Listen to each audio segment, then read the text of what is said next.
नमस्कार सगळ्यांक. आयज पणजी दूरदर्शनच्या वतीन व्यवसाय मार्गदर्शन ह्या कार्यक्रमाची आमी सुरवात करता. आजच्या कार्यावळीचे मुखेल सोयरे सर नागेश सरदेसाय हांकां उर्बेभरीत येवकार दिता आनी आजची कार्यावळ मुखार व्हरता. तेच्या पयलीं 2 मिनटां तुमकां सांगता. आयज 10वीची आनी 12वीची परिक्षा जाल्ली आसा आनी चडशे पेरंट्स आनी भुरगे सुद्दां कन्फ्यूज आसता कशें आमी फुडें कितें विशय घेवपाचे, तेंचें आपूण करियर कशें घडोवपाचें. सो हेंचेर आयज प्रोग्राम आसा. तुमकां कितें प्रश्न विचारपाचे आसा तुमकां ह्या नंबराचेर प्रश्न विचारूं शकता. लायव्ह प्रोग्राम आसा ह्यो फोन इन कार्यक्रम. करियर गायडन्स व्यवसाय मार्गदर्शन म्हणटा तेका आमी कोंकणी. फोन नंबर अशें आसा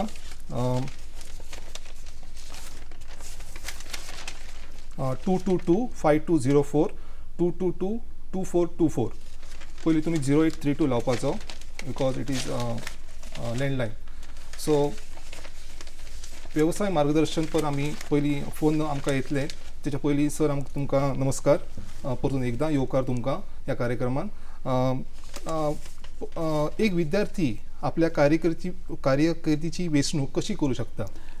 आतां भुशणबाब हो जो विशय आसा न्ही, हो जो विशय तुवें म्हणटा तशें 10वी आनी 12वीचे जे आमचे गोंय शालांत मंडळ गेले एप्रिलान एग्जामी घेतिल्ल्यो आनी अंदू ज्यो एग्जामी घेतिल्ल्यो त्यो आमकां खबर आसा की आमी कोवीड महामारींतल्यान भायर सरता.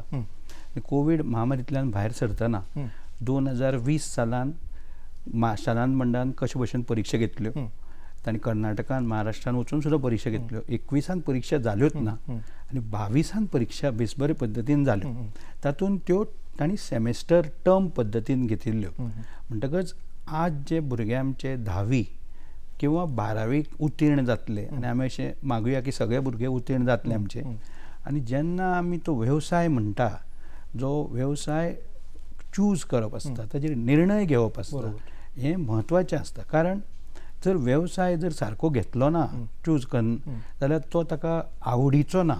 आतां तुमी विचारतले ताजी आवड कशी निर्माण करप.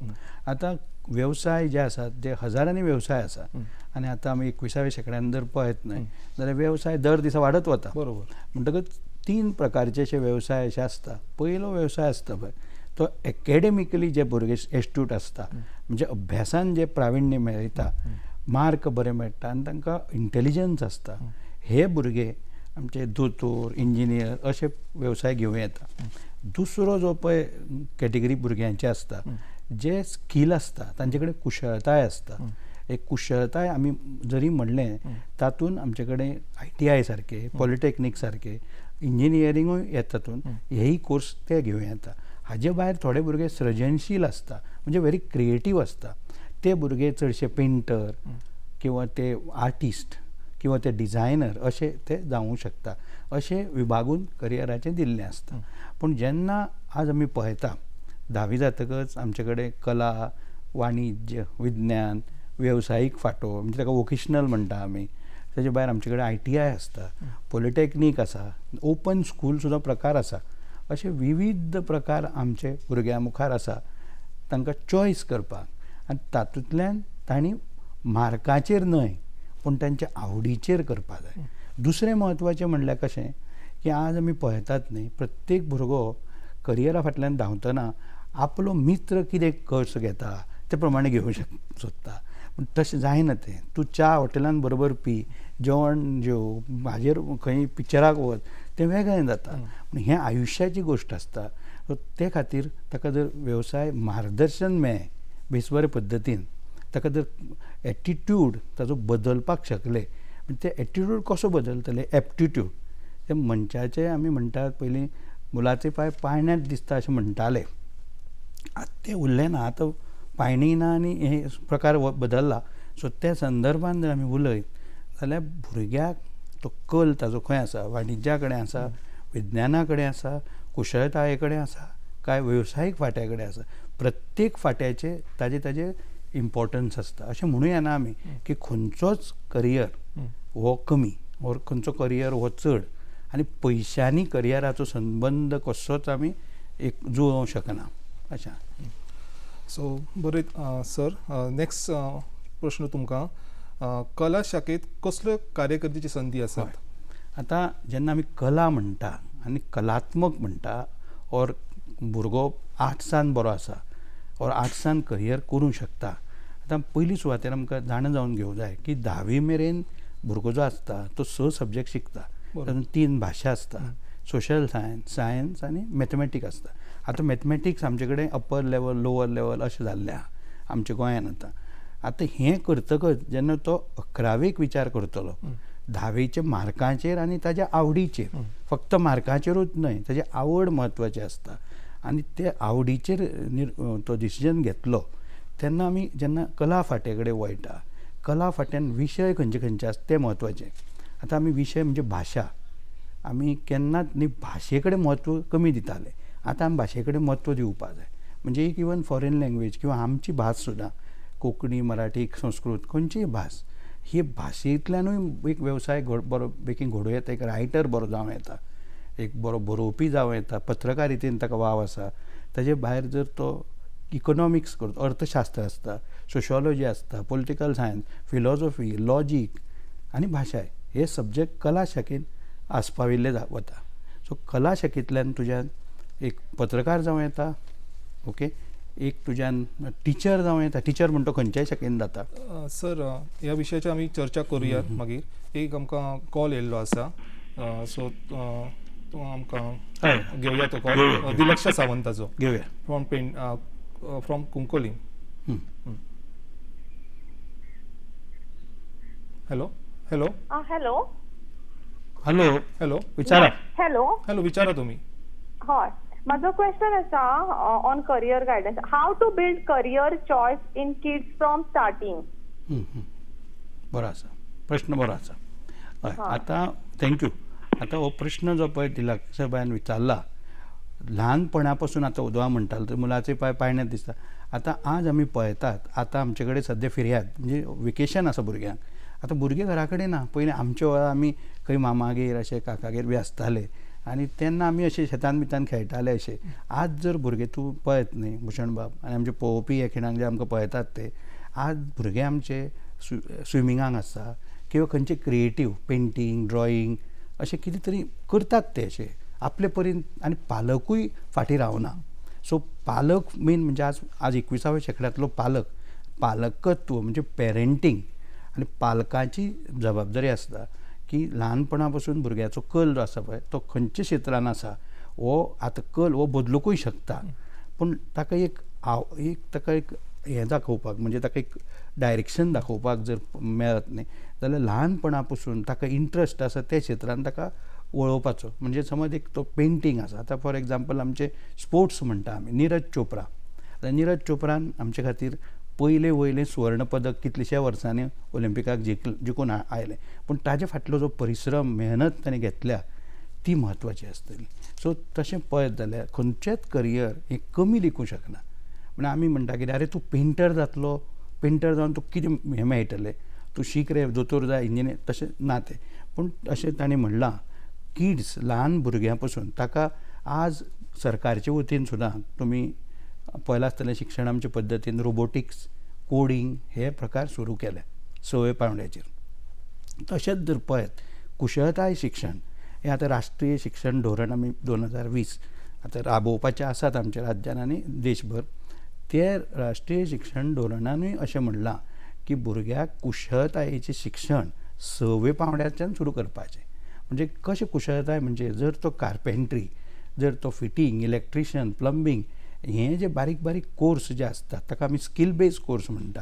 आनी हे स्कील बेज कोर्स तो घरानूय ताजो उपयोग करूंक शकता, कळ्ळें न्ही. किंवा आज आमचे कडेन पळयत जाल्यार BA आमचे कडेन खूब लोक मेळटले, पूण आमचे कडेन बरो एक कार्पेंटर, बरो एक इलेक्ट्रिशियन मेळपाक आमकां हांगा थंय धांवचें पडटा, कळ्ळें न्ही. सो हे संदर्भान दिक्षाबायन म्हणलें तशें ते भुरग्याचे जे खंय जे इंट्रस्ट आसा ते इंट्रस्टाक आमी हें दिवपा जाय, सपोर्ट करपा जाय, ताका चालना दिवपा जाय. आनी तातूंतल्यान आमकां ताजे भायर एप्टिट्यूड टेस्ट बी म्हणून आसात, तेय बी जाता सायड बाय सायड. पूण म्हत्वाचें म्हणल्यार कितें, जो भुरग्याची आवड पालकाक खबर आसता, कित्याक अशें म्हणटा की parent is the first Stitcher of the child, बरोबर न्हय? सो ते संदर्भात आमी जर विचार करत बारीकसो, जाल्यार पालक जर ताका रायट डायरेक्शन दियत आनी आपूण जाय ते कितें आपल्याक जाय तो करियर करप ना, आपल्याक जाय तो म्हणजे ताजेर करियर थोपप तसो, तूं कर हो करियर, हांव एक दोतोर आहा, तूं दोतोर जा, तशें ना. पूण ताका समज एक तो पेंटर जावचो. आतां आमचे कडेन कितलेशे नामनेचे पेंटर जावन गेले, आमचे गोंयचे सुद्दां, तांचे राष्ट्रीय मळाचेर आनी आंतरराष्ट्रीय मळाचेर तांकां बेसबरें यश मेळिल्लें आसा. सो ह्या संदर्भान आमी पळयत न्हय जाल्यार हो जो पळय वेवसाय जो आसा तो ल्हानपणांतल्यान ताका जर हें कर. आतां तुमी पळयता आसतले चॅस, बॅडमिंटन खेळांनी ल्हान ल्हान भुरगीं भाग घेता. ओके, तशेंच ल्हानपणांतल्यान आतां सचिन तेंडुलकर आमी भारतरत्न हाजें उदाहरण घेयत न्ही जाल्यार तो ल्हानपणांतल्यानूच तो वयर सरिल्लो आसा. म्हणजे म्हाका दिसता दिक्षा बायक ताच्या प्रश्नाची जाप मेळ्ळी आसतली. दिलक्षा आणि एक प्रश्न दिलक्षा, विचारला. हॅलो दिलक्षा. Yes, sir. Yes. So I have four questions. हय विचार. Yeah, first one. What type of career guidance should be given to today's कळ्ळें म्हाका. म्हणजे आयची Yeah. तरणाट्यांक कशें करियर. कशी गायडन्स दिवपाचे करियरा खातीर? What is a specific thing they can do? Right. Second is what type of strong base is needed for today's career setup? बरें आसा. Yeah, and then is how to reduce anxiety or tension while making career. समजलें. Okay, and Samjha. last one is and Okay. last one is sir, how to build an interest in any field for good career setup. बरोबर. Yeah. धन्यवाद तुजो, देव बरें करूं. Yeah, thank you, sir. एक प्रश्नाची एक माळूच तयार जाली. आतां तरी पूण ताजो उमेदीक आमी ताका ताजी आमी तुस्त करता. म्हत्वाचें म्हणजे म्हणलें पळय बेज कशी निर्माण करप. आतां जेन्ना शाळेन भुरगो विशय शिकता ती विशयाची कन्सेप्ट क्लॅरिटी म्हत्वाची आसता. म्हणजे भुरग्याक ते सब्जेक्टा कडेन आवड निर्माण जावपा जाय. ते भुरग्याक जर सब्जेक्टा कडेन आवड निर्माण जायना तो तातूंत इंट्रस्ट दाखयना पळय, ताका मागीर तो सब्जेक्ट टफ लागता, डिफिकल्ट लागता, तो सब्जेक्ट हें करना. आतां 10वी मेरेन आमी इतले शिकता, 3 भाशे शिकता, कळ्ळें. ताजे भायर समाजशास्त्र, सोशल सायन्स, विज्ञान आनी आमी गणीत हे इतले विशय आमी शिकयता भुरग्यांक. आनी हें ब्रिटिशा टायमांतल्यान आमी चालू आहा 10+2+3. आनी ही सिस्टम जी आसा पळय ती आतां राष्ट्रीय शिक्षण धोरणांत मातशी बदलतली. पूण तातूंत सुद्दां तशें तुजे कडेन जर तुजी जर बेस स्ट्रॉंग ना, म्हणजे मुळावण म्हणटा आमी ताका, हें मुळावण जर तुजें हालता जाल्यार तुजें फावंडेशनूच वीक आसा. जाल्यार फावंडेशन वीक आसलें जाल्यार तुजें होल स्ट्रक्चर तें तुजें कॉलेप्स जातलें. सो ती बेज म्हत्वाची आसता. आनी करियर म्हणटा तो असो विशय आसा जो अशें मनशाक दिसूं जायना आपूण हें व्हडलें मोठें तकलेर वजें घेवन वता अशें. म्हणटकच तें जर दिसलें न्ही ताका खूब त्रास जातले. दर दिसा ताका उठ्ठना ताका हें जातलें की हें आपूण आतां करता कितें. कित्याक आतां अशें दिसून येता की आयच्या युगान एक मनीस जो 21, 22, 23 वर्सांचेर खंयच्याय करियरान भितर सरता तो 45-50च्या आसपास तो करियर बदलताय बी. कित्याक आयचें जें युग जें आसा पळय तें मल्टी डिसिप्लिनरी युग, म्हणजे एक डायमेन्शनल युग न्ही आयचें. पयलीं जो आशिल्लें पळय एक शिक्षक लागतालो 22-23 वर्सांचेर, तो 60 वर्सां मेरेन शिक्षकूच म्हूण रिटायर जातालो. आज खुबशे डायमेन्शन आसा, वाटी आसा, तातूंत लोक वयता. आनी तातूंत कितें जाता, बरी मुळावण जर आसलें, तुजी घटमूट जातलें फावंडेशन, जाल्यार तुका खंयचोय करियर हें करूं येता. आनी दुसरे ताज्या प्रश्नांक जाप दितना जो करियर फुडें व्हरतना तातूंत खुबशे चॅलेंजीस आसता. पयले सुवातेर लक्ष दिवपा जाय की भुरग्याक आमी कितें करता केन्ना केन्ना अमकेच करियरांनी स्कोप आसा, अमक्या हातूंत स्कोप ना अशेंय आमी म्हणटा. पूण स्कोप म्हणटा तो स्वता क्रिएट करपाचो आसता. बरे मनशाक ऑटोमॅटीक स्कोप येता. म्हणून कितें जाता आमचें की तातूंत आमी क्रिएट करपा जाय हो स्कोप म्हत्वाचो आसा. सर आनी एक प्रश्न येयल्लो आसा आमकां. शाहीन खान फ्रॉम म्हापसा.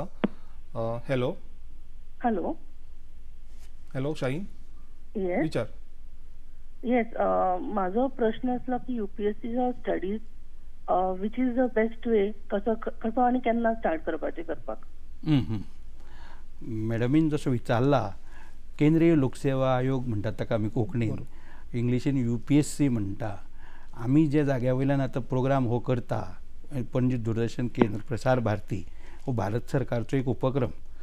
माहिती आनी प्रसारण खात्याच्या अंडर आकाशवाणी दूरदर्शन येता. म्हणटकच आतां केंद्रीय लोकसेवा आयोगाच्या संदर्भात उलोवपाचें जालें जाल्यार केंद्रीय लोकसेवा आयोग विंगड विंगड परीक्षा कंडक्ट करता वर्सभरान. तातूंत एक म्हत्वाची परीक्षा जी कंडक्ट करता जी 12वी नंतरच्या भुरग्यांक ती NDA म्हणून आसता, म्हणजे राष्ट्रीय संरक्षण प्रबोधिनी, जी खडकवासला म्हणटा थंय आसा, नेवल एकेडमीची आसा केरला. INS जामोरीन म्हणटा थंय एजिमाला थंय आसता ती. म्हणटकच आतां जर हे हाका जर प्रवेश घेतलो भुरगो जाल्यार ताका 12वी जाय पडटली. 12वी 16 ते 19 हे वर्साचे एजीन आसचो पडटलो. आनी तो फिजिक्स मॅथ्स हे ताका विशय म्हत्वाचे. जर तो एअरफोर्साक वतलो, जर तो नेवीक वतलो, आर्मीक वतलो जाल्यार सुद्दां ताका आर्ट्स चलता, पूण ते मॅथ्स ताका पेलपाक जाय. पूण हाजे खातीर MCQ पॅटर्नाची परीक्षा आसता पयलो पावंडो, आनी दुसरो पावंडो तांचे सर्विसीस सिलेक्शन बोर्ड म्हणून 5 दिसांचो तांचो रिगरस ट्रेनींग आसता, आनी तातूंतल्यान ते भुरग्यांक शॉर्टलिस्ट करून ते पावयता. म्हणटकच म्हत्वाचें हातूंत कितें, सुप्रीम कोर्ट आमचे नामनेचे सुप्रीम कोर्ट आमचे हे ऑनरेबल सुप्रीम कोर्टाचो निर्णय आशिल्लो की आमच्यो ज्यो पळय चलयो आसा ते चलयांकूय तातूंत प्रवेश दिवचो. पूण तातूंतल्यान आतां एप्रील 2022 परीक्षा जाले पळय तातूंत चलयांनी NDA परीक्षा दिली, ही एक परीक्षा जाली. आतां जर 12वी नंतर जालें हे ग्रॅज्युएट नंतर जर वतलो जाल्यार तुका मिलिट्रीन वतलो जाल्यार तुका CDS म्हणून परीक्षा आसता, म्हणजे कंबायंड डिफेन्स सर्वीस. आतां ही कंबायंड defence service Indian military academy आमचे कडेन आसा देहरादून, ताज्याय खातीर परीक्षा आसता. ही दुसरी परीक्षा जाली. जर एक भुरगो इंजिनियर जावन वतलो, एक जर भुरगो इंजिनियर जावन जर केंद्र सरकारचे सेवेन वतलो जाल्यार ताका इंजिनियरींग एंट्रन्स सर्वीस एग्जाम म्हणून आसता, जावं तो सिवील, इलेक्ट्रिकल, मेकॅनिकल अशे ट्रेड्स आसता, तातूंत ताका भरती जावं येता. आनी म्हत्वाचें म्हणटा तें सिवील सर्वीस एग्जाम, जी नागरी सेवा परीक्षा म्हणटा आमी ताका कॉमनली लोक आमची IAS एग्जाम म्हणटा. आतां ही एग्जाम जर करतलो केंद्रीय लोकसेवा आयोगाची जाल्यार ताका पयलीं 21 वर्सां पूर्ण जावची पडटा, तो एक स्नातक आसचो पडटा, ग्रॅज्युएट आसचो पडटा. पूण ताणें ग्रॅज्युएट म्हणसर रावप न्ही, तो प्रिपरेशन करपाक ताणें ॲटलिस्ट 5th स्टँडर्डाच्यान सुरू करप. म्हणजे आमी जर भायली आमची राज्य पळयत न्हय, म्हणजे गोंयान 1961 आमकां सुटका जाली, आमची सुटका जावन 60 वर्सां जावन जाली आमकां. आमचे कडेन खूब कमी तशें पळोवपाक वचत जाल्यार IAS IPS आसा, हाका कोणाकूच आमी ब्लेम करूं शकना, हाका आमची पद्दतूच ब्लेम करतले. पूण आतां आमी पद्दतीक ब्लेम करून रावत जाल्यार आनी आमकां 40 वर्सां वतलीं. म्हणटकच आतां आमी जे पावंड्याचेर जशें मॅडमीन विचारलां खंयचे लेवलाचें प्रिपरेशन सुरू करपाचें आनी कशें सुरू करपाचें. आतां नागरी सेवा परीक्षा लोकसेवा आयोग कंडक्ट करता, हातूंत ते कांय व्हडले आउट ऑफ द ब्लू विचारना. जर एक भुरगो आपले अभ्यास करता, जावं तो 6वी 7वी 8वी 9वी 10वी 12वी पर्यंत पावंडो हो शालेय पावंडो आसता, मागीर तो प्रोफेशनल पावंडो वता किंवा तो नॉन प्रोफेशनल पावंडो वता, तेन्ना 5वेक आसतना सुद्दां निग्लेक्ट करपा जायना. एकेडेमिक्स म्हणटा ती बेज. आमचे जे एकेडेमिक्स आसता पळय, आमी ती डिग्री काडपा खातीर डिग्री काडप न्हय, ऑर तें 12वीचें शिक्षण आमी मागीर शिकतलो हें ना. सो आयचे जे पळय परिमाणान जर आमी पळयत, NCERTची जी पुस्तकां आसात ती पुस्तकां म्हत्वाची.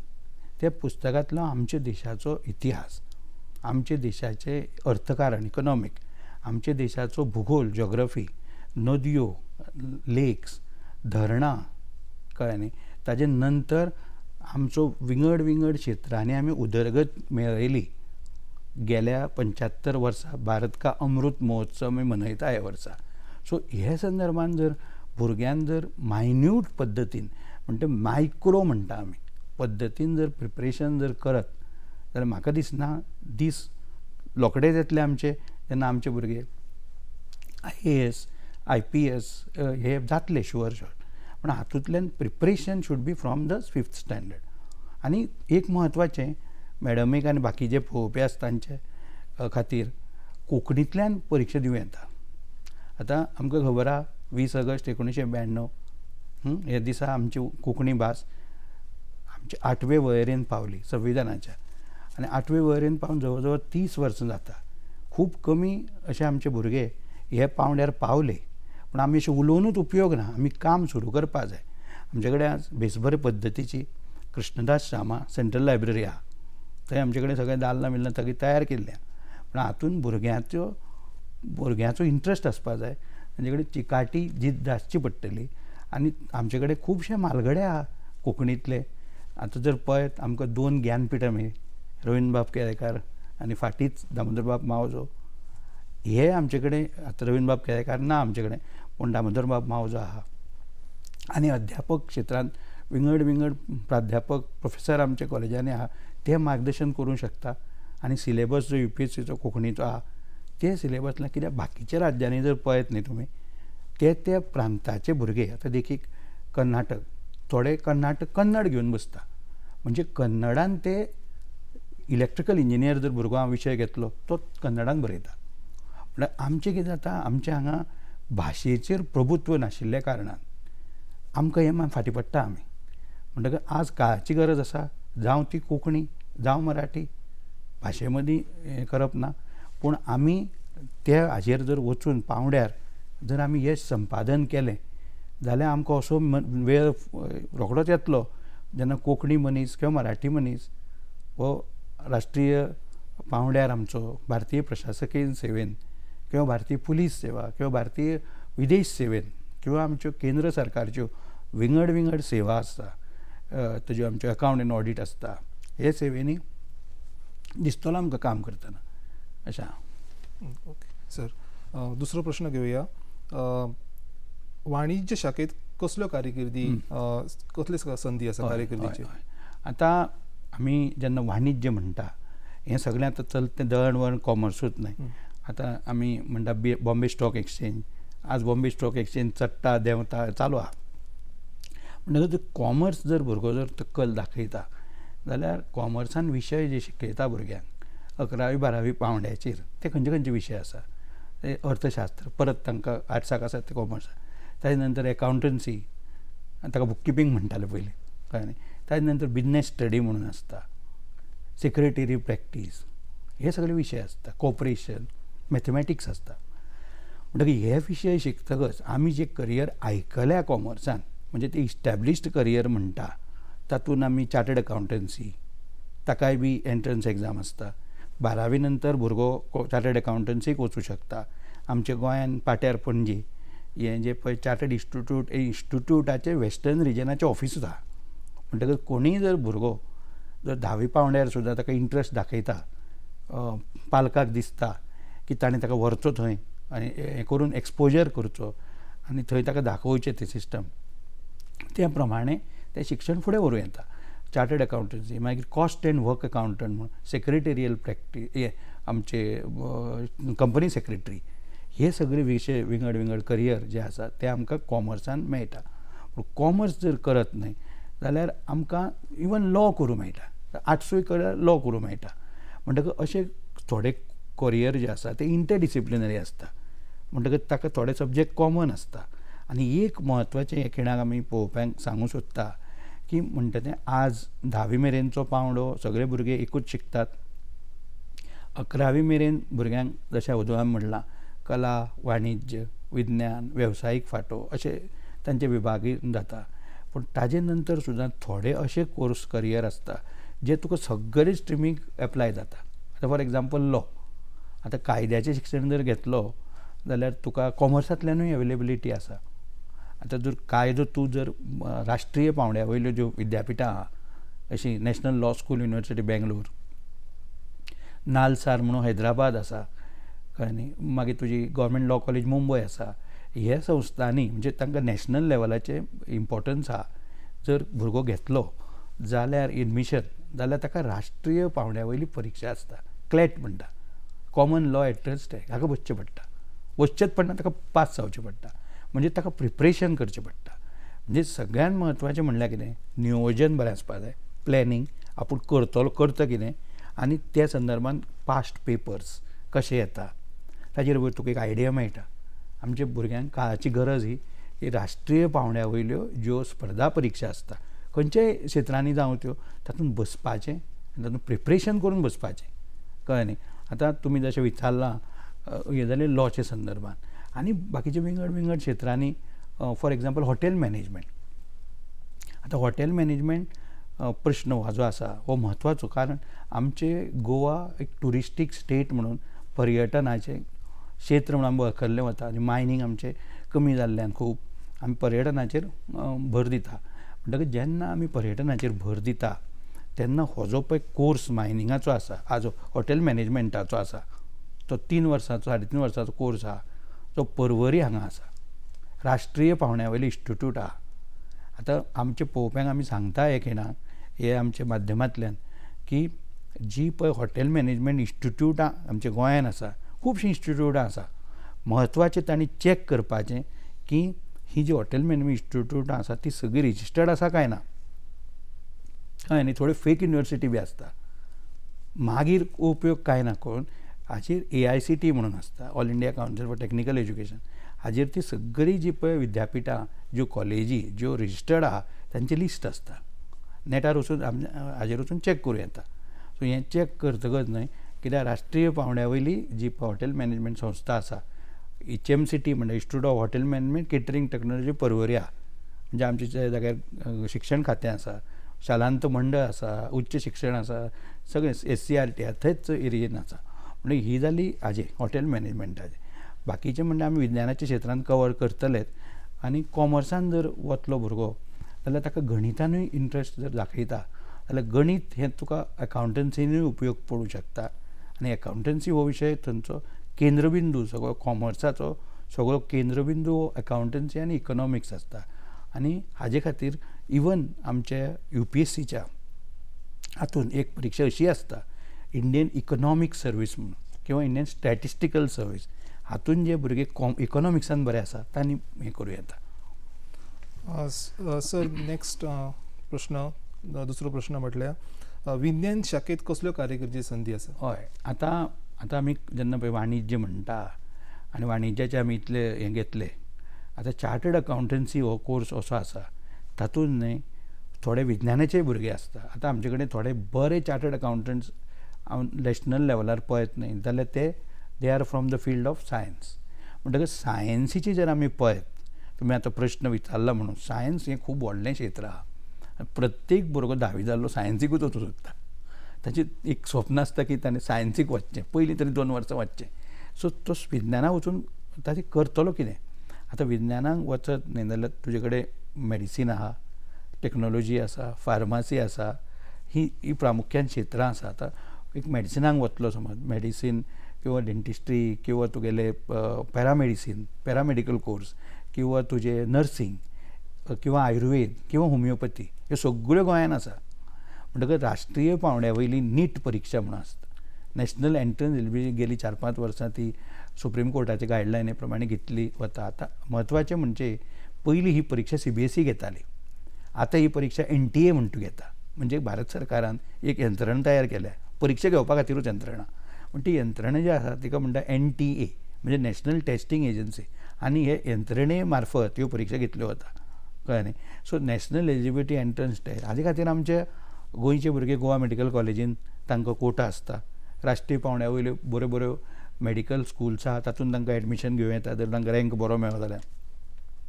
हेंच उरलें नर्सींग, पॅरामेडिकल, हें जालें आमचें मेडिसिनाचें. हाजे भायर जेन्ना आमी इंजिनियरींग उलयता, आतां जेन्ना आमी टॅक्नॉलॉजी उलयता तेन्ना टॅक्नॉलॉजी आमी पळय इंजिनियरींग म्हणटा आमी. इंजिनियरिंगाच्यो 3 कॅटेगरीज ऑफ कॉलेजी आसता. पयल्यो कॅटेगरी ऑफ कॉलेजी ज्यो आसतात पळय त्यो स्टेट रन कॉलेजीस. आतां आमचे कडेन गोंयांत कशें आहा, गोवा इंजिनियरींग कॉलेज किंवा पाद्री खोसेस आहा, डॉन बॉस्को कॉलेज, मागीर तुगेलें Agnel institute of design, Don Bosco, 4-5 कॉलेजी आहा त्यो. हाजे भायर ह्यो ज्यो पळय कॉलेजी आसा हांचें एडमिशन तुका GCETचेर मेळटा. आतां GCETचो पेपर जो आसता तो 12वेचे पोर्शनाचेर आसता. हें म्हत्वाचें आमचें पळोवप्यांक जाणा जावपा जाय की आमचे भुरगे जे पळय आतां 12वेक सायन्सीक आसा तांणी लक्ष दिवन आयकचें की ही जे पळय आसा ते 12वेच्या हाजेर एग्जाम पेपर सेट करता. जर तातूंत जर तूं इंजिनियरिंगाक वतलो किंवा फार्मसीक वतलो. आतां फार्मसी गोंयांत आमचे कडेन 2 कॉलेजां आहा. आमचे कडेन गव्हर्मेंट कॉलेज फार्मास आहा, दुसरी आमचे कडेन राजाराम आनी तारामती कॉलेज फार्मागुडेर आहा, ही B.Pharm शिक्षण. हो जालो पयलो पावंडो इंजिनियर. दुसरो पावंडो इंजिनियरींग आसता तो NIT म्हणटा, म्हणजे नॅशनल इन्स्टिट्यूट ऑफ टेक्नॉलॉजी, जी गोंयांत आसा, कळ्ळें न्ही, फार्मागुडयेर. ताजें मेकशिफ्ट आतां जो परमनंट कॅम्पस बी काम चालू आहा गोंयानूच. सो आतां NITचें जें पळय आसा, नॅशनल इन्स्टिट्यूट ऑफ टेक्नॉलॉजी, हें एडमिशन कशें जाता आनी तातूंत सिटां कितलीं आसता आनी गोंयकारा खातीर कितलीं सिटां आरक्षीत बी कितें आसा हातूंत. सो NITचें एडमिशन जें पळय आसता तें IITची एक एग्जाम आसता, Indian institute of technology joint entrance exam म्हणून आसता. ते IITचे JEEचे जे मेन एग्जामीकच्यान एडवान्स्ड एग्जाम आसता. सो मेनांतल्यान एडवान्साक भुरगे ते पळय वचपाक शकना आनी मेनाच्या स्कोराचेरूच तांकां NITन घेता. आमची गोवा इंजिनियरींग कॉलेजीन NITचो मेकशिफ्ट कॅम्पस आसा. आनी NITचें म्हत्व म्हणजे कितें, तातूंत 50% ऑफ द सिट्स लोकल भुरग्यांक मेळटा. हें जालें, हो जालो दुसरो पावंडो. ताजे बरोबरूच बिट्स आसा प्रायवेट, ते Birla institute of technology, Pilani ताजें हेड ऑफीस आहा, हेडक्वॉर्टर्स आहा, थंय एक कॅम्पस आहा. आनी गोवा कॅम्पस, तांची आनी एक परीक्षा आसता BITSAT म्हणून. ती परीक्षा तांणी भुरग्यांनी दिवची पडटा आनी ती उत्तीर्ण जावची पडटा. सगळ्यांत वयलो पावंडो जो इंजिनियरिंगाचो आसता तो पावंडो आसता IITचो पावंडो. IIT खातीर जॉयंट एंट्रन्स एग्जाम आसता आनी ती जॉयंट एंट्रन्स एग्जाम आतां वेगळेच फेजीसांनी घेतिल्ली वता. आनी ती फेजीसांनी घेतकच IIT मेन्स आसता, तातूंतल्यान एडवान्स जे आसा ते 1.5 लाख भुरग्यांक फुडें हें करतात ते, आनी तांची एग्जाम जाता एडवान्स. आनी आमच्यो विंगड IITs ज्यो आसा इंडियेन, त्यो वाडल्या आतां संख्या, जवळ जवळ 23 जाल्ली आसा IITची संख्या. सो हे 23 IITनी खूब विंगड कोर्सीस आसा. गोंयानूय एक IIT आहा, IIT गोवा म्हणून, पूण ती बी मेकशिफ्ट कॅम्पसां ना. पूण IITन एक तातूंत थंय आरक्षण ना, थंय आरक्षण ना ऑल इंडिया लेवलाचेर. सो हो जालो वयलो पावंडो इंजिनियरिंगाचो. सो इंजिनियरिंगान 3 कॅटेगरीज ऑफ इंजिनियरींग कॉलेजी आसता. ओके. आनी ताचे बरोबर तुगेले फार्मासी जर पळयत न्हय, आनी तुजे कडेन दुसरें आसा आर्किटेक्चर. आनी आर्किटेक्चराक नॅशनल कावन्सील नाटा परीक्षा आसता. ताका भुरग्याक ड्रॉईंग बरें जाय पडटा. ड्रॉईंग म्हणजे तशें म्हणजे ड्रॉईंग म्हणजे मॉन्युमेंट्स, स्ट्रक्चर्स, तांचे ते आर्टिस्टीक हें आसता, ताजे खातीर ट्रेनींग बी घेवं येता आनी ते ट्रेनींग घेवन तुज्यान नाटा परीक्षा बसूं येता. हें जालें आर्किटेक्चर. सर, तुमी आत्तां म्हटलें की पॅरामेडिकल कोर्सीस अर्दे आसात गोंयांत, तेचेर तुमी मातशें ताका नीट एग्जाम जाय पडटा. हय, पॅरामेडिकल जे कोर्सीस जे आसा ते आमी पॅरामेडिकल म्हणटात पळय. पॅरा म्हणजे कितें, ते दोतोराक एसिस्ट करता. आनी आमचें गोवा वैजकी महाविद्यालय जें बांबोळे आहा, थंय अशे 5-6 कोर्सीस आसा. म्हणजे तातूंत तुगेले ऑप्टोमेट्री, फिजिओथेरपी, अशे विंगड कोर्स. हाजे भायर आनीय कोर्सीस आहा.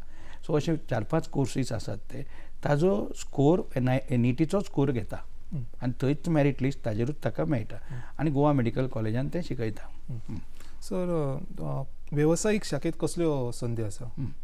आतां वेवसाय, आतां हें आमचें वेवसाय मार्गदर्शन. आतां वेवसायीक शाखा म्हणटा पळय ते वोकेशनल म्हणटा आमी. आतां वोकेशनल हो उपक्रम भारत सरकारचो 1988 सुरू केल्लो. आतां विंगड देशभर हो उपक्रम चालू जाल्लो, पूण आतां आमच्या गोंयांत प्रामुख्यान जर पळयत हो उपक्रम बेस बरे पद्दतीन चल्ला अजून मेरेन. आनी वोकेशनलाक जवळ जवळ 15 ट्रेडी आहा हातूंत जर पळयत जाल्यार. आनी जर ह्यो 15 ट्रेडी जर आमी क्षेत्रां तांचे वांटून पळयत न्हय जाल्यार थोडी कॉमर्स बेज क्षेत्रां आसा. म्हणजे कॉमर्स बेज कोर्सीस म्हणटात तांकां. म्हणजे ते फुडें वचून CA जावंक शकता भुरगे, चार्टर्ड अकावंटंटूय जावंक शकता. पूण तातूंत खंयचे आसा, तातूंत आसा आमचे प्रामुख्यान जर पळयत मार्केटींग एंड सेल्समॅनशीप, समजलें. ताजे भायर auditing and accounts, insurance, office management, अशे तांचे विंगड कोर्सीस आसता. हे जाले कॉमर्स बेजाचे. दुसरे तांचे आसता म्हणटा ते इलेक्ट्रिकल आनी इलेक्ट्रॉनीक क्षेत्र आसता. म्हणजे Merida, maintenance and repair of electrical आनी इलेक्ट्रॉनीक डिवायसीस, समजलें. आनी ताजे भायर तुगेले कंप्युटर टॅक्निक्स म्हणून कोर्स आहा. ताजे भायर शेतकी हातूंत जर पळयत न्हय जाल्यार एग्रीकल्चर, फ्लॉरिकल्चर, हॉर्टिकल्चर हे कोर्स आहा, कळ्ळें न्ही. चलयां खातीर जर प्रामुख्यान जर पळयत आमी जाल्यार ड्रेस मेकींग कोर्स आहा, कळ्ळें न्ही. आमचे भुरगे खुबशे भायर वचूं सोदता, तांकां एकाडेमीक शिक्षण तितलें पूण टॅलंट आसता, ते बेकरी आनी कन्फेक्शनरी कोर्स करूं शकता. कॉमर्शियल गारमेंट आसा उदो सांगले त्या प्रमाणे ड्रेस मेकींग अशे विंगड कोर्सीस जे आसा जे खरेंच जॉब ओरिएंटेड कोर्सीस अशें म्हणूं येता. पूण आतां म्हत्वाचें म्हणजे कितें, वोकेशनल कोर्सीस जे गोंयांत आमचे सुरू आसा 15 ट्रेडींनी, तांकां 11वीच्यान जेन्ना 12वेक वतात पळय तांकां OJT म्हणून कितें तरी प्रकार आसता. OJT म्हणटा तो ऑन द जॉब ट्रेनींग. म्हळ्यार हांव एक आतां समज ऑटो इंजिनियरींग टेक्नॉलॉजी करता वोकेशनलाची स्टुडंट, जाल्यार म्हाका 11वेच्यान 12वेक वता तेन्ना OJT खातीर म्हाका एक खंयच्याय वर्कशॉपान वचपाक म्हाका इन्स्टिट्यूट धाडटा म्हजें.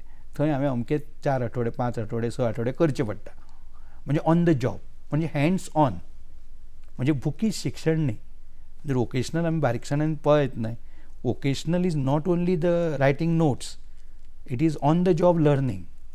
म्हणजे आमी कितें म्हणटा ब्लू कॉलर, आमी भुरग्यांक वर्क इज वर्शीप हो एटिट्यूड तांचे मदीं इन्स्टील ड्रायव करपाची गरज आहा, काळाची गरज. कित्याक सगळे भुरगे जर क्लार्कूच जावपाक जर भायर सरले जाल्यार आमचे कडेन फुडें कालांत प्रॉब्लेम जावंक शकता.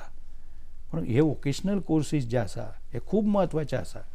कारण वोकेशनल जर आमी फुडें पळयत आज आमचे कडेन एम्प्लॉयमेंटाचे प्रॉब्लेम जाता पळय. आतां एम्प्लॉयमेंटाचे जर प्रॉब्लेम जर हातूंत भायर काडटलो आमी, तोडगो काडटले जाल्यार आमी सेल्फ एम्प्लॉयमेंट म्हणजे विंगड जे सरकाराची जी पळय रीण दिवपाची यंत्रणा आसा, जावं इकॉनॉमीक डेव्हलपमेंट कॉर्पोरेशन किंवा आनी खंयचेंय कॉर्पोरेशन किंवा सरकारची स्कीम, हे स्किमीचो हे भुरग्यांनी कसो फायदो घेवप आनी हांकां एट होम कशें करप हें म्हत्वाचें आसतलें. म्हणजे रीच आवट जावचो पडटलो, कळ्ळें न्ही. रीच आवट हे भुरग्यां मेरेन जावचो पडटलो. कित्याक हातूंत तुका रोखडेंच सक्सेस मेळना, वेळ वतलो. आतां दुसरें म्हणल्यार आमी म्हणटात हे वोकेशनल जेन्ना उलयता ताकाच एक्सटेन्शन अशें ITI आसा. आतां इंडस्ट्रियल टेक्निकल इन्स्टिट्यूट्स म्हणटात तांकां.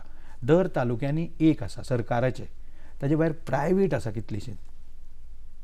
आतां थोडे भुरगे काही कारणवश ते एकेडेमिकली सावंड नासता आनी तांकां इंजिनियरिंगा मेळना, पॉलिटॅक्निकाकूय मेळना.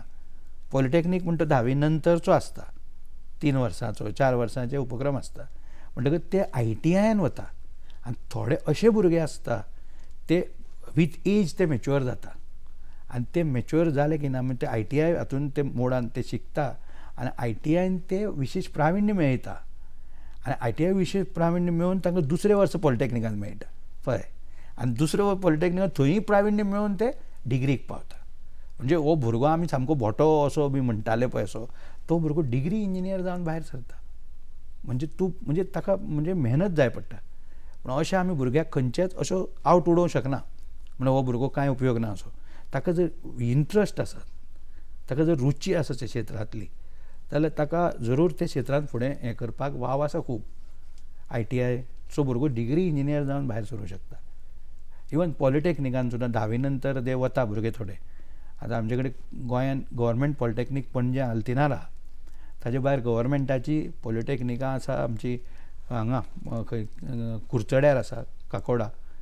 ताजे भायर आमचे हांगा दिवचले आसात. पयलीं मायनींग आसतालें, आतां तितलें मायनींग कमी जाल्ल्यान ते मातशे कोर्स हें जाला. ताजे भायर आमचे ITI पॉलिटॅक्निकां. हाजे भायर आमचे गार्डियन एंजल पॉलिटॅक्नीक प्रायवेट आसा कुर्चड्यार. त्याच बरोबर आमचे आग्नेल पॉलिटॅक्नीक आसा. म्हणटकीर हे पॉलिटॅक्निकांनी अशे कोर्सीस दिल्ले वता जे खरेंच तुका फुडें आयुश्याक आपलो ओन करियर म्हणजे आमी ताका एक जॉब सिकर म्हणटात पयलीं पळय, तो जॉब क्रिएटर जाता. जॉब सिकर उरना, तो जॉब क्रिएटर जाता. पूण एकूच म्हत्वाचें म्हणजे पालकांक आमी उद्देशून सांगता की भुरग्याचो कल खंय आसा तो पळोवचो. आनी हाजे खातीर जशें पयलो प्रश्न आयिल्लो एक प्रश्नाक जाप दितना आमी सांगिल्लें, ल्हानपणा पासून जे आतां पळय सगळे तरेचे कोर्सीस वेकेशनान चालू आसता, त्या वेकेशन कोर्साचो फायदो घेवंक जाय. कळ्ळें. खंयच्या कारकिर्दीची वेंचणूक करतना सुप्त कलागुणाची कितली इम्पॉर्टन्स आसता? सुप्त कलागुण सॉफ्ट स्कील कोण म्हणटा. म्हणजे आतां तुमी म्हणला पळय सॉफ्ट स्कील म्हणटा पळय, सगळ्यांत म्हत्वाचें म्हणटा आतां कम्युनिकेशन स्कील. उलोवपाचे तुजे हें आसपा जाय, म्हणजे तुका कम्युनिकेशन स्कील करपाक कळपा जाय आनी तुका ते क्षेत्रांत तुका वाव कसो मेळटलो जेन्ना तूं पार्टिसिपेट जातलो, जे क्षेत्रांत तूं शिकतलो, स्वता शिकतलो, म्हणटकच सगळें तुज्यान बुकीश डिग्री काडून शिकूं येना. तुवें एक मेन डिग्री काडली ताजे भायर तुवें आनी अवांतर वाचन, हें अवांतर वाचन जे क्षेत्रांत खंयचे वेगवेगळ्या क्षेत्रांचे तुका जर तुजी सब्जेक्टाचे पुरते जर वाचन जर करत जाल्यार तुवें फुडें येवं येता. दुसरो बाब म्हणटा ती कम्युनिकेशन स्कील. आतां आमी खूब लोक पळयता तांकां कम्युनिकेशन स्कील खूब जर नॉलेज आसता पूण म्हायती खूब आसता, जाणीव आसता, पूण उलोवपाक म्हणजे विशय मांडूंक मेळना सारको.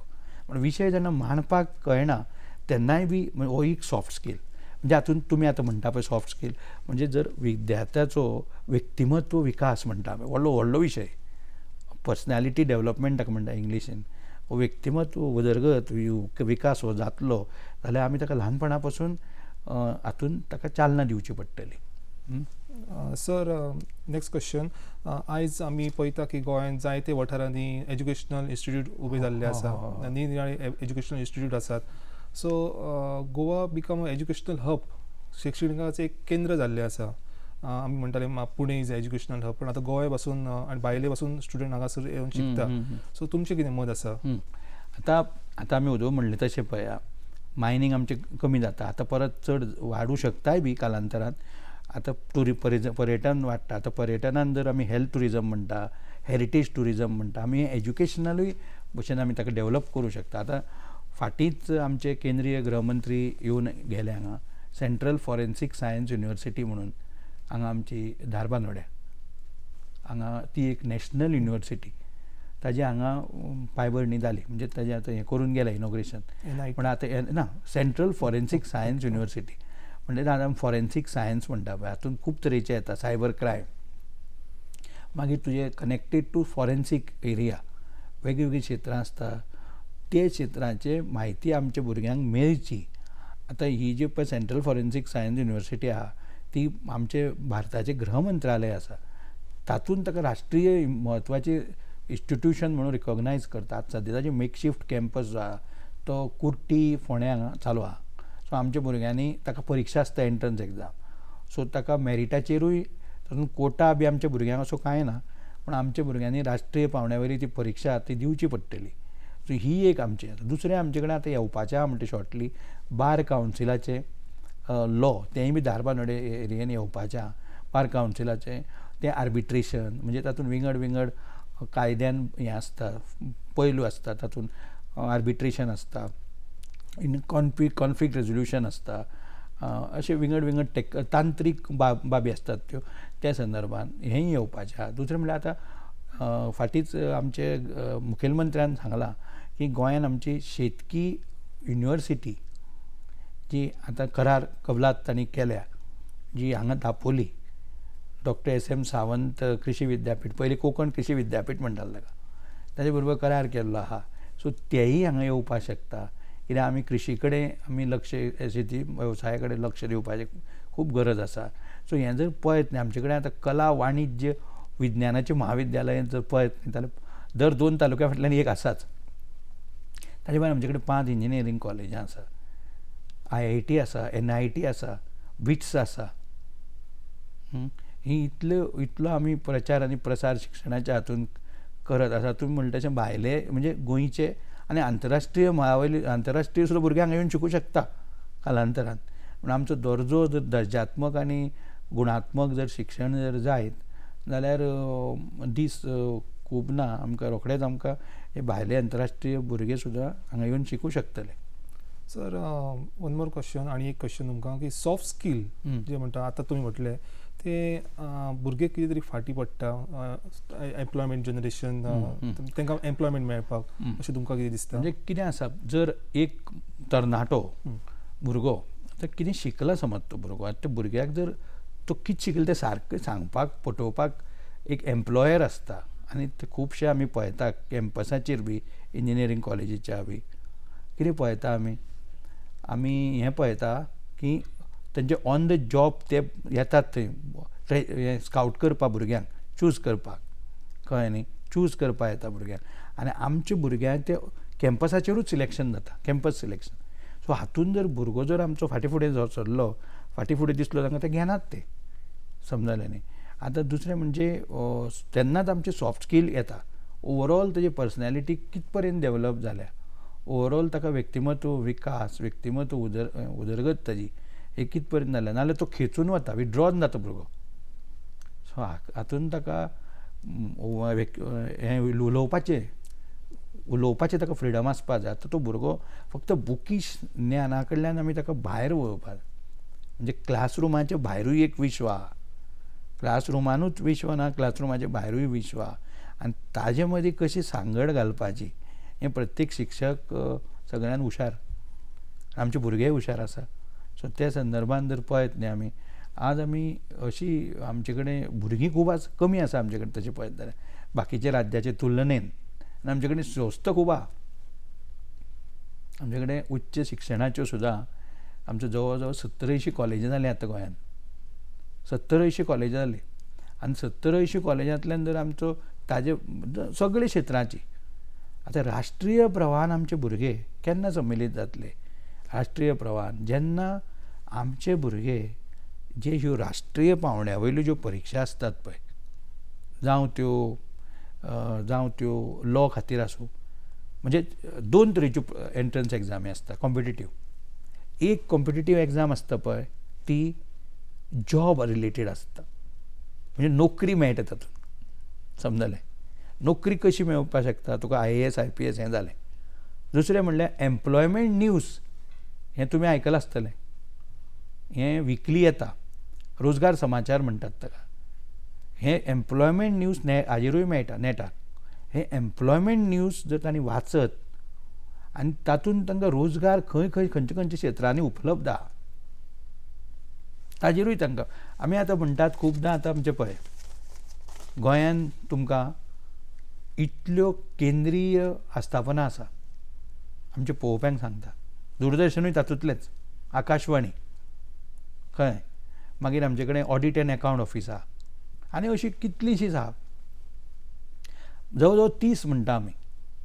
आनी हातूंत जर आमी पळयत गोंयचे लोक म्हणजे आमी गोंयचे लोक म्हणजे गोवन बॉर्न जल्माक आयिल्ले आनी गोवन ब्रेड दोनी हांगा शिकिल्ले भुरगे कितलेशे भुरगे हे हातूंत प्रवेश करपाक शकतात. तांकां इग्नरन्स. आतां हें इग्नरन्स हातूंतलें काडप हें म्हत्वाचें आहा. हें इग्नरन्स काडून तांकां वाट दाखोवपाक जाय. कित्याक आमचे कडेन जर पळयत न्ही भूषण बाब 2-1 हजार जागे आहा. सर तुमकां इंटरप्ट करता. आमकां उलोवपाचें खूब आसा पूण वेळेचो अभाव आसा आनी आमकां वेळ पावोंक ना. तुमी हांगासर खुबशी इन्फॉर्मेशन आमकां दिली. वेवसाय मार्गदर्शन करियर गायडन्स म्हणटा ताका आमी आनी बरे तरेन दिली. म्हाका दिसता पालकांक पेरंट्सांक खुबशें इन्फॉर्मेशन मेळ्ळें आसतलें. सरान जी इन्फॉर्मेशन तुमकां दिल्या ती. तुमी हांगा आयले स्टुडियोन गोवा दूरदर्शनच्या स्टुडियोन हांगा आयले तुमचे उपकार मागता आनी थँक्यू म्हणटा. थँक्यू. देव बरें करूं. नमस्कार.